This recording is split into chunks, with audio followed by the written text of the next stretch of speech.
You asked, so here's a review on Dymatize Whey Protein Powder. Hi everyone, welcome back to my channel. In today's video, we're going to review a highly requested protein powder known as Dymatize ISO100 Whey Protein Powder. In this video, we're going to dive into their claims, ingredients, quality, cost, and whether I think it's actually a good protein powder to buy. Dymatize is a sports nutrition supplement company that was founded in 1994 by Ted Casey and Michael Cassid. However, now it is currently part of Post Holdings and is a part of Bell Ring Brands. It's actually the same company that owns Premier Protein. So if you've ever heard of Premier Protein before, it's owned by the same company. According to Dymatize's website, they have three main pillars. The first one is ruthless curiosity, so always looking to grow and expand. The second one is rigorous testing, so always making sure that their products are cleaned and tested for purity. And then the final one is relentless research, so continuing to base their products on evolving research. So these are all great things, so let's see if they actually live up to these standards. So let's take a look at Dymatize ISO100 Whey Protein ingredients. First things first, this protein powder comes in 14 different flavors.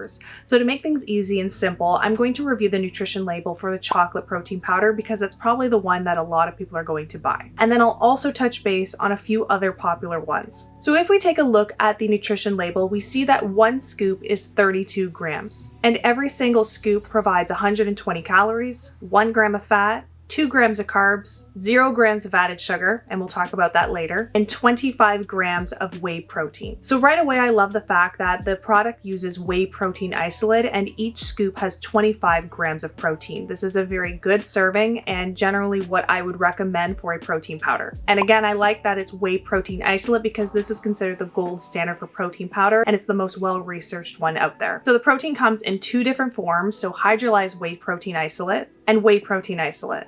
Whenever you see the word hydrolyzed, this simply means that the protein molecule has been broken down into smaller peptides, ideally making it easier to digest.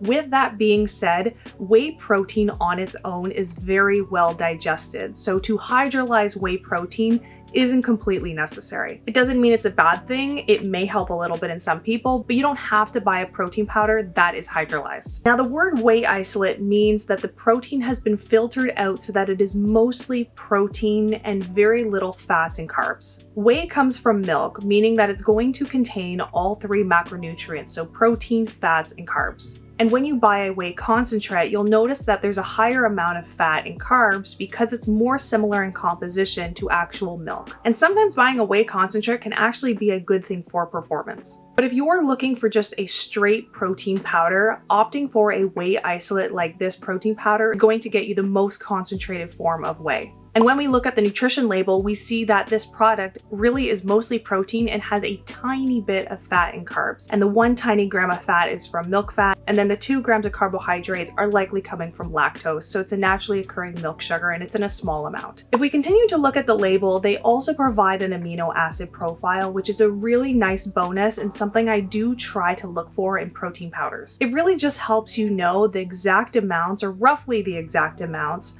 of amino acids in the product. Now, when it comes to building muscle, it's very important that we look at total protein intake. That is the most important thing to consider. But it's also important that we look at the amino acid composition of the protein you're consuming. In particular, we want to look for some branched chain amino acids, and these are really important for building muscle. In particular, you want to look for the amino acid leucine. This is the most strongly associated amino acid linked to muscle protein synthesis. So when you're taking a protein powder, you want to make sure that you're getting enough of it. And generally speaking, it's really nice to have around 2.5 grams of leucine or more per scoop. The research varies a little bit there, but 2.5 grams is a good place to start. So if we take a look at the amino acid composition, we see that it has 2,877 milligrams or 2.8 grams of leucine. So this is a good amount of leucine and it makes sense. Whey protein naturally is going to have a higher amount of leucine anyway. So usually when you're buying a whey protein powder, you can almost guarantee you're going to get enough leucine, but it's always good to check on the amino acid profile, and this product has enough leucine. They also mention whether or not the amino acids are essential or non-essential. Basically, all this means is whether or not our body can produce enough of this amino acid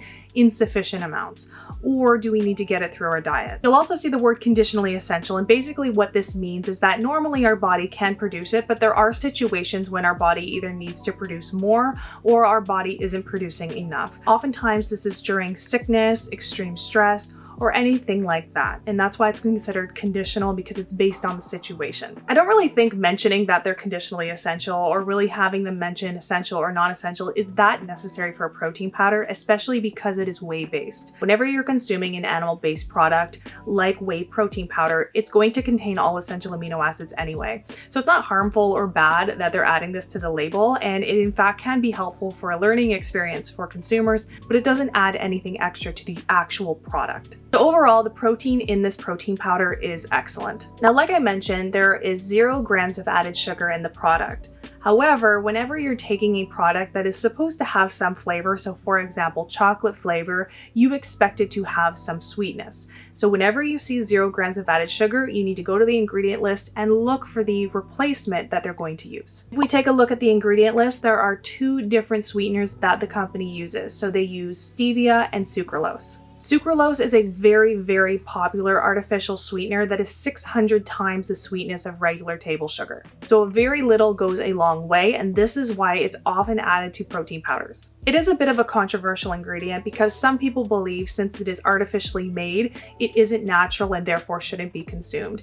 I think that's a very simplistic look at it, but there is some research that does call into question over consuming sucralose, and I'll talk about that in just a second. But when it comes to the overall research on sucralose, the majority of research does say it is safe to consume, as long as you're staying under the acceptable daily limit. Now, like most protein powder companies and really just food companies in general, they don't disclose the exact amount of sucralose that they add to their product. However, they do say that it is under 2%. The thing about sucralose is that because it is so much sweeter than regular sugar, you wouldn't really want to add a lot of it anyway because it'll overpower the product. So the general rule of thumb is that most protein powders contain between about 15 milligrams and 60 milligrams, give or take. Either way, this is really under the acceptable daily limit. Like I mentioned though, this is a controversial ingredient. And again, while most research does say it's safe, again, as long as you're not over consuming it, there is some research that calls it into question, especially when it comes to the gut microbiome, inflammation, and insulin sensitivity. So we do have a research study that looks at sucralose in humans, which isn't that common. Most research on artificial sweeteners are done in animals, typically mice. But they did actually have a recent randomized controlled trial in 80 participants that consumed 30% the acceptable daily intake of sucralose, which was about 270 milligrams per day. And they found that even having 30% of the acceptable daily intake of sucralose led to changes in the gut microbiome. It led to increased blood sugar levels, interestingly, as well as reduced insulin sensitivity. And this just means that the cells are not sensitive to insulin as much, so sugar stays in the blood a lot longer. So those are interesting findings, especially since it was only 270 milligrams of sucralose that led to these results. However, keep in mind that at 270 milligrams, that is still much higher than the amount you're going to find in a protein powder like this. Again, if we assume that they have between 15 milligrams and 60 milligrams, and I would argue it's probably on the lower end,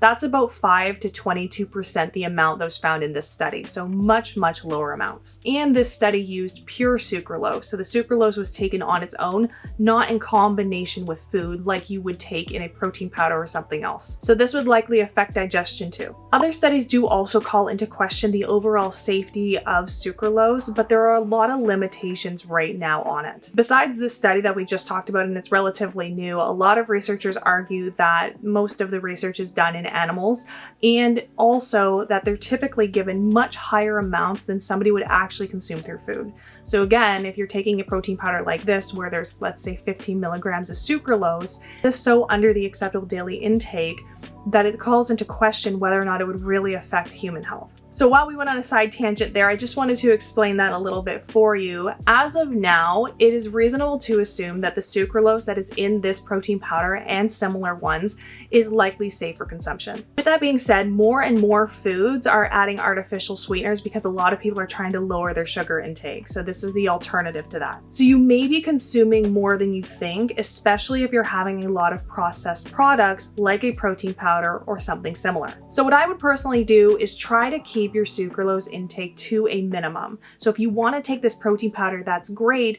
but maybe you can find other foods that have sucralose and you can find an alternative to that, so you're not overdoing it. And if you prefer to just not have sucralose, that is totally fine too. There are tons of other protein powders that do not contain sucralose that are great options. But this protein powder would probably not be a good option for you.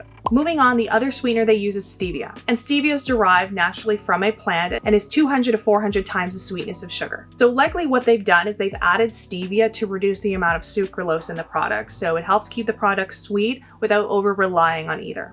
Overall, if you're trying to find a product that doesn't have added sugars, but you still want it to taste sweet, you're going to have to use some type of alternative sweetener. So either an artificial sweetener like sucralose or a naturally derived one like stevia. That's just the reality of things. Overall, though, I'm not really concerned about the sucralose or the stevia that's in this product. It's likely in a very low amount, and unless you're having this protein powder multiple times a day, you're likely going to be fine. If the research changes, then I'll definitely make a video on that. For the other ingredients, we see that it is chocolate flavored, so it has cocoa powder. It also has natural and artificial flavor, which I'd love for them to be transparent about what those actually are, but most protein powders don't. If you prefer to avoid artificial flavors, then this product wouldn't be right for you. If you don't care about that, then this is a pretty good option because it's going to taste like chocolate and be enjoyable, and you'll likely consistently take it. Then we also see that it has soy lecithin, which is an emulsifier. Keep in mind, it's very, very hard to find protein powders without emulsifiers because emulsifiers just help keep everything blended. So if you're finding that your protein powder is really chalky, chunky, and doesn't blend well, it likely doesn't have any emulsifiers or very low amount, and it could benefit from them. And it's in a really small amount, and it's a standard emulsifier, so I'm not really concerned about this. Okay, but what about the other flavors? I do want to talk about the other flavors just for a second because while the overall nutrition is pretty much the same, some of the ingredients do vary a little bit. And one of the most popular products they have that I do want to talk about is their Fruity Pebbles flavor. When we compare the nutrition labels, really it's identical to the chocolate flavor. There is a little bit more salt though. Where it differs is the ingredient list. In terms of the ingredients, the protein is the same. It also uses soy lecithin, salt, and emulsifiers. So that all is exactly the same as the other one. Where it changes is the flavors and the colors. So as you can see, they actually add edible glitter to this protein powder, which personally I think is a little unnecessary. They also contain another emulsifier known as gum arabic and a bunch of artificial colors. So this includes red number 3, red number 40, blue number 1, and yellow number 5. It also has natural and artificial flavors, but again, they don't disclose what they are. And again, this is a downside, but it's pretty common for protein powders. I just would love them to be specific with what they're adding if you want to call yourself transparent. I do understand though, they want to keep some things secret because then competitors can't make their exact product. Where I have the biggest issue with this Fruity Pebbles flavor is that I don't think the artificial colors are really needed, and you don't need to have edible glitter in a protein powder. Sure, it's fun and it probably tastes great, but at the end of the day, I don't think we need to be adding more and more to protein powders. I think we need to make them more simple. However, keep in mind though that protein powders are processed products at the end of the day, and regardless of the one that you buy. So yes, you're always going to be consuming a processed product, but I don't think we need to be adding all of these unnecessary ingredients. We can really keep things as simple as possible, and I think that's the best route for protein powders. If you don't care it has edible glitter, you don't care about the colors or anything like that, then yeah, go ahead and enjoy it. It probably is going to taste great, and it's an easy way to get in 25 grams of good protein. Personally, I would skip flavors like this. Okay, so is it third-party tested? The great news is that this company does third-party testing, so this helps to ensure the purity and quality of the product. You can tell because they put the label Informed Choice Certified. And this is a special thing that companies that do third-party testing can put on their label. So I absolutely love to see that they are third-party tested because that just helps ensure you're getting a very clean, clear product. All right, so let's talk about the cost. The thing about talking about cost is it's really going to vary depending on where you're getting it from, and that's pretty much the same for every single protein powder and product on the market. It doesn't actually look like you can order from their website, but you can buy it from different retailers. On Amazon US currently, it's $33.43 for 20 servings. So this works out to about $1.67 US, so it's not too bad. On Amazon Canada, it's $79.99 for 20 servings. That works out to $4 a serving, which is extremely expensive for a protein powder. It's also the same price for Walmart Canada. So if you live in Canada, this is pretty expensive for a protein powder that has nothing special about it. Apparently it used to be available at Costco, but I haven't seen it for a very long time. So if it is, I would probably buy it there, but I haven't seen it in a really long time. Overall though, I would say that especially in Canada, it's one of the more expensive protein powders that I have reviewed. If you live in the States, it's probably a little bit more affordable. Okay, so let's talk about my overall thoughts. Overall, Dymatize ISO100 Whey Protein Powder is a decent option. From a protein point of view, it is very good. It offers a high serving of protein per scoop, as well as leucine, and it comes in a well-researched form. If you stick with basic flavors like chocolate or vanilla, I think the ingredient list is pretty simple. However, once you go beyond those flavors, I do find some of the ingredients a little unnecessary. For cost, I would argue it's pretty expensive, and you can certainly find more affordable ones on the market that are very similar. Personally, I enjoy Lean Fit whey protein powder that I buy from Costco. It tastes great, and it's one that I've enjoyed for quite some time, but there are also tons of other ones out there that are very similar. So do I think that Dymatize whey protein powder is the best protein out there? No. Do I think it's a bad option? No, I don't. I think it's a decent option. Again, especially if you stick to the standard flavors like chocolate. So if it's one that you've always wanted to try, I would say when we're talking about purely protein alone, it is a good option. And then the other factors like the ingredients we talked about are really up to you and a personal decision. And with that, I hope you enjoyed this video. Let me know in the comments below if you have any other products or topics you want me to cover. And if you did enjoy this video, I would love it if you would like and subscribe to my channel, because your support helps me reach more people like you. And I'll see you in the next video.